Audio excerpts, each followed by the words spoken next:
Luma na ba ang kusina mo at gusto mong magmukhang bago kahit hindi magastos? Kung oo ang sagot mo, nako, para sa iyo ang video na to. Heto ang mga smart Pinoy hacks para sa kitchen upgrades na swak sa budget ng bawat Pinoy. Kaya stay tuned. Alam mo ba, common problem sa maraming Pinoy homes ang pagkakaroon ng kusina na simple at medyo kulang sa design. Kadalasan, plain lang ang tiles, medyo luma na ang itsura ng mga cabinet at mahina ang ilaw. Ang resulta, nakakatamad magluto at parang ang sikip-sikip ng pakiramdam, di ba? Ang maling akala ng marami sa atin, kailangan nating bumasag ng alkansya o gumastos ng malaki para lang ma-upgrade ang kusina. Pero ang totoo, hindi naman kailangan.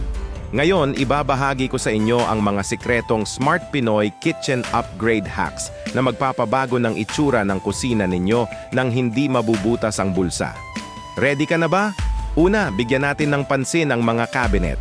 Kung medyo kupas na o luma na ang kulay, isang fresh coat of paint lang ang katapat niyan. Pumili ka ng kulay na mas maliwanag, tulad ng puti, light gray, o kahit pastel colors para magbigay ng illusion na mas maluwag at mas malinis ang space. Isipin mo, sa halaga lang ng pintura at konting sipag sa weekend, para ka ng may bagong cabinet. Napakalaking pagbabago ang maidudulot nito. Promise! Pangalawa, kung sira na talaga ang mga cabinet mo at kailangan ng palitan, subukan mo ang open shelving. Imbes na bumili ng mamahaling closed cabinets, magpakabit ka na lang ng mga estante o shelves sa pader. Bukod sa mas mura, nagbibigay pa ito ng modern at stylish na itsura. Pwede mong i-display dito ang mga magaganda mong plato, baso, o kahit maliliit na halaman. Agad-agad, parang aangat ang level ng design ng kusina mo.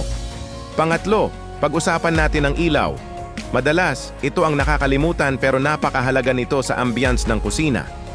Ang solusyon? Under cabinet lighting. Pwedeng-pwede kang bumili ng murang LED strips online o sa hardware store. Madali lang itong ikabit sa ilalim ng mga cabinet mo. Bukod sa mas functional ito, kapag naghihiwa ka o naghahanda ng pagkain, nagbibigay din ito ng isang napaka-modern at warm na glow sa gabi. Parang kusina sa mga magazine, di ba? Ang ganda tingnan. Pang-apat, para sa mga pagod na sa lumang tiles nila, heto ang game changer, backsplash stickers. Yes, stickers lang. Kung ayaw mo nang magastos at maalikabok na pagbabakbak ng tiles, ito na ang pinakamadaling paraan. Maraming designs na available online, may subway tiles, may Moroccan patterns, may marble effect. Pili ka lang ng design na gusto mo, idikit mo, and in just a few minutes, voila! Mukha ng high-end ang backsplash mo. Madali pang linisin at palitan kung gusto mo ng bagong design in the future. At ang pinakahuli pero hindi dapat kalimutan, declutter at gumamit ng organizers. Minsan hindi naman talaga pangit ang kusina, makalat lang. Itapon ang mga hindi na ginagamit. I-organize ang mga gamit sa loob ng drawers at cabinets. Gumamit ng mga murang organizers tulad ng jar para sa spices, tray para sa mga kutsara at tinidor, at mga basket.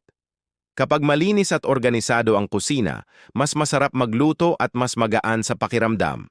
Tandaan, kalinisan at kaayusan ang pundasyon ng isang magandang kusina. Ayan, 5 smart hacks na magpapabago sa kusina mo nang hindi gumagastos ng malaki. Tandaan, hindi kailangan ng malaking budget para magkaroon ng magandang espasyo. Konting pagiging creative at diskarte lang at magkakaroon ka na ng kitchen of your dreams. Sana nakatulong ang mga tips na ito sa inyo. Kung nagustuhan ninyo ang video na ito, please give it a thumbs up at huwag kalimutang mag-subscribe sa ating channel at i-click ang notification bell para updated kayo sa mga susunod pa nating Smart Pinoy hacks. Sa susunod na video, aalamin naman natin ang mga hacks para sa affordable garden ideas na bagay sa maliliit na bahay. Abangan niyo yan. Maraming salamat sa panonood, mga ka-Smart Pinoy. See you in the next video.